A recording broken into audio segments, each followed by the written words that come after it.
As we continue our look at the Force 5 cartoons, one series in particular has always been my favorite.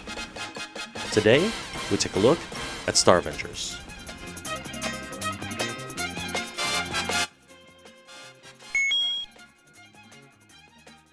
Now, Starvengers was based off of a show in Japan called Getter Robo. And Getter Robo is a story of three young men. One of them is called Paladin, the other one is called Foul Tip, and the hero of the stories, his name is Hammer. It's funny because the way they cut the series in the American version, none of the three characters really stood out from the other. They all had similar roles, they all had their own episodes which they used to star in, but for the most part they were a team. And that was very important in the American version. It really helped to establish the fact that without each other, they couldn't really form the robot that helped destroy the evil Pandemonium Empire. And that was a really big thing as a kid, because back in the day, you know, G.I. Joe, Transformers, one of the big things about American television is that if it wasn't something that you could learn from, if there wasn't a moral to the story, then it shouldn't be on television. At least that was the way that Americans thought about TV. So it's really funny that, you know, an anime which, you know, if you actually look at Getter Robo, it's actually very, very violent, and not exactly something that normal people would watch here in North America. But the way they were able to cut it and redo the series here in North America, it was really, really good. Now, in terms of how the story goes, there's a threat here on Earth.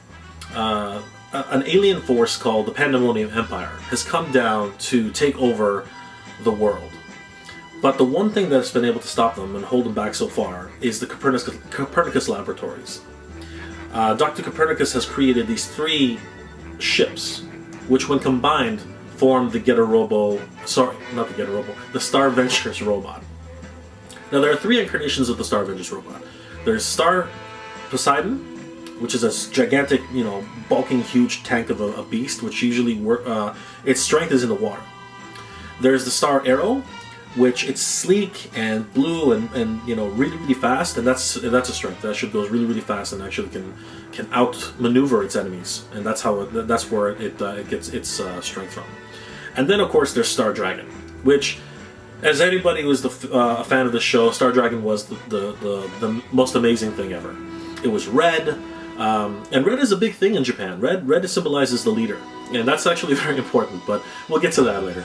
Where Starvengers really makes its mark is in the mecha. Go Nagai had this uncanny ability to create robots which, although didn't really look as functional as they should have been, they had a humanistic quality to them. And this is where a lot of the problems start. If you actually watch any of the transformation sequences in Starvengers, you basically are like, that could never happen in real life. The mecha is basically morphing into each other. They're like clay. Literally, one ship merges into the other, and then the other ship merges into that, and they literally morph into different versions of the actual robots. As a kid, I never really gave it much thought. I said, wow, that's really cool, that looks awesome. As an adult, I start to look at it like, wow, what was I thinking? But there's a sort of nostalgia that comes over you when you actually watch the series and you see the robots merge again for the first time. It's really a wonder to behold. The characters themselves, unfortunately the writing in the series wasn't exactly the best. They rewrote it for an American audience and children at the time, so, you know, the leader, Hammer, they're all really very one-dimensional. You know, Hammer is the all-rounded kid. He's very good-looking, he's smart, and he's a born leader. The second character, Paladin, he's brash, but he's arrogant, but it doesn't really come across that way in the American version. But you can still see that he holds himself a little bit higher than the other two, as if he can do more than everybody else.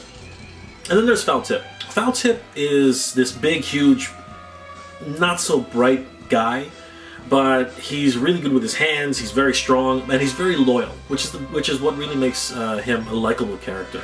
And for a series like Starvengers, it's all about that. It's all about the heroism, it's all about sacrificing for your friends, it's all about being there and triumphing over evil. Now, in Japan, it ran a lot longer. There were a lot more episodes in Japan, but in terms of what could be done here on the budget for Gintari Productions, that's what they could actually do. So, Starvengers is really one of the best of the series, which is why I covered it first. Now, that's only in my opinion, though. The next time we come back, I'll be talking about the next giant robot in the series, which wasn't exactly my favorite, but still a lot of fun. And that was called Danger Days. See you guys next time.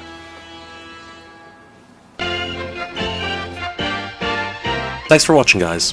Always, if you like what I'm doing, please hit that like button and subscribe for more reviews. Let me know if you agree or disagree with my opinions, and if you have some other suggestions for reviews, let me know in the comments section below.